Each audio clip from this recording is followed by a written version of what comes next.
সিনেমাটা মোটামুটি 80% কাজ শেষ। 20% আমাদের শুধু প্যারিসের লটটাই বাকি আছে। আর সব কাজ শেষ আমাদের। তা এখন যেহেতু সরকার পরিবর্তন হয়েছে, সরকারের অনেক কিছুই পরিবর্তন হয়েছে। ওনারা চেষ্টা করছে আবার অ্যাপ্লিকেশন করে সুন্দর করে আবার মুক্তিযোদ্ধা মন্ত্রণালয়ের ছবি আবার পারমিশন নিয়ে ছবিটা যাওয়ার আমাদের রিসেন্টলি আমাদের কাছ থেকে পাসপোর্টও নিয়েছে। বাকিটা যদি পারমিশন দেয় হয়তো বা ভিসাটা হয়ে যাবে। হয়ে গেলে আমাদের কাজ শেষ হয়ে যাবে। হ্যাঁ, এটা তো চেঞ্জ হয়ই স্বাভাবিক কথা। বাট অনেক বেশি কিছু চেঞ্জ হয়নি। কারণ গল্পটাই একটা রিয়ালিস্টিক গল্প ছিল। একদম রিয়েল গল্প, সত্যি গল্প। অপারেশন জ্যাকপট কেন হলো? আমাদের বাংলাদেশে আমরা অনেক ছবির গল্প শুনেছি। কিন্তু অপারেশন জ্যাকপট আমরা জানিই না অপারেশন জ্যাকপটটা কি?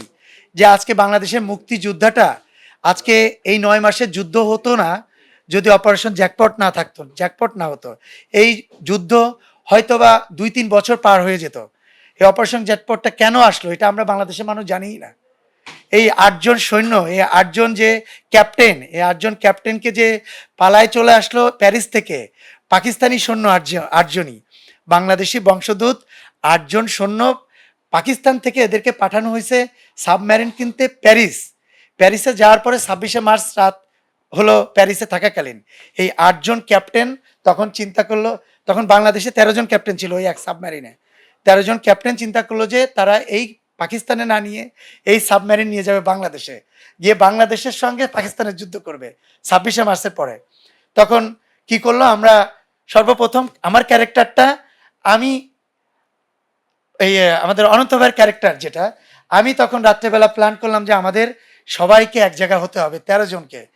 প্রথমে আমি দাদা বলে ডাকি, উনি একটু আমাদের সিনিয়র ক্যাপ্টেন, সাবমেরিন ক্যাপ্টেন আমার অনন্ত ভাই। তার সাথে পরামর্শ করলাম, করে এক রাতের ভিতরে প্রত্যেকটা জায়গা থেকে ১৩ জনকে এক করলাম। এক করে সিদ্ধান্ত নিলাম যে আগামীকাল রাত এতটার সময় আমরা এই সাবমেরিনটা চুরি করব। চুরি করে বঙ্গোপসাগর নিয়ে ডিরেক্টলি বাংলাদেশে যাব। ঠিক ১৩ জনকে জানানো হলো। অ্যাট এ টাইম দেখা গেল যে ৮ জন আসছি আর বাকিরা আসে নাই। তখন বুঝে ফেললাম বাকিরা বিট্রে করে ফেলছে। তখন সাবমেরিন আমরা নিতে পারলাম না। আমরা ওখান থেকেই প্যারিস থেকে ইটালি পালায় চলে গেলাম। ইটালিতে গিয়ে ওখান থেকে ফ্রান্সে চলে গেলাম। ফ্রান্সে গিয়ে এরপরে ইন্ডিয়ান হাই কমিশনে যে আমরা স্যালেন্ডার করলাম যে আমাদেরকে বাঁচান, আমাদেরকে। ওরা এবার কি করলো, ওরা তখন আমাদেরকে সাহায্য চালাম, ওরা আমাদেরকে অ্যারেস্ট করে ফেললো।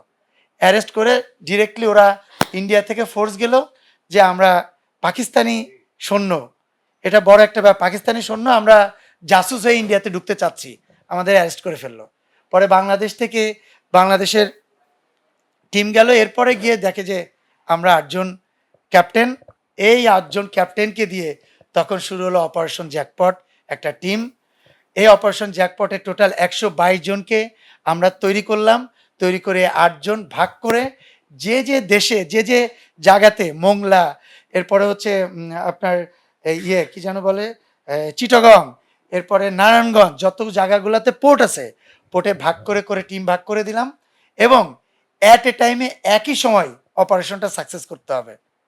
অপারেশন ইন্ডিয়া থেকে রেডিওতে গান বাজবে, এই গানের সাথে অপারেশন হবে। একটা গান বাজবে, প্রিপারেশন নিব। একটা গান বাজবে, পানির নিচে নামবো। এই কলকাতা বাংলা রেডিও যেটা আছে এর মাধ্যমে পুরো অপারেশনটা হবে। অপারেশনটা কাদের বিরুদ্ধে?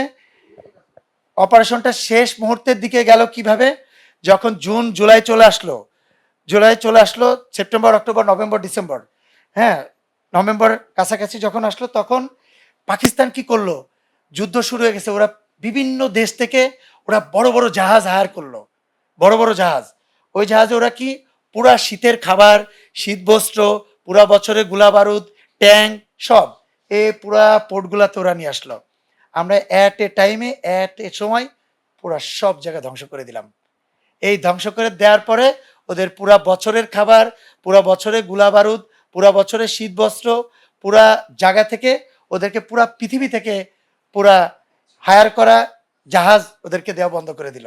ওরা পাকিস্তান থেকে কোনো কিচ্ছু আর আনতে পারতেছিল না। তখন বর্ষা শুরু হলো, বর্ষার ভিতরে ওদের জ্যাকেট থেকে শুরু করে সব পুরাই দিলাম আমরা এক অপারেশনে। এই শুরু হলো অপারেশন জ্যাকপট। এই এক জ্যাকপটের জন্য পুরা মানে গোলা বারুদ থেকে শুরু করে সব শেষ হলো। তাই এটা হচ্ছে রিয়েল বেস গল্প। এটা যারা আমরা মুখস্থ করছি গল্প তারাই জানে, কিন্তু বাংলাদেশে কেউ জানে না যে অপারেশন জ্যাকপটটা আসলে কি। সেই ক্যারেক্টারগুলা যারা যারা বেঁচে আছে সেই ক্যারেক্টারগুলোকে নিয়ে এই অপারেশন জ্যাকপট হয়েছে, তাদের প্রতিচ্ছবি হিসাবে আমরা কাজ করছি।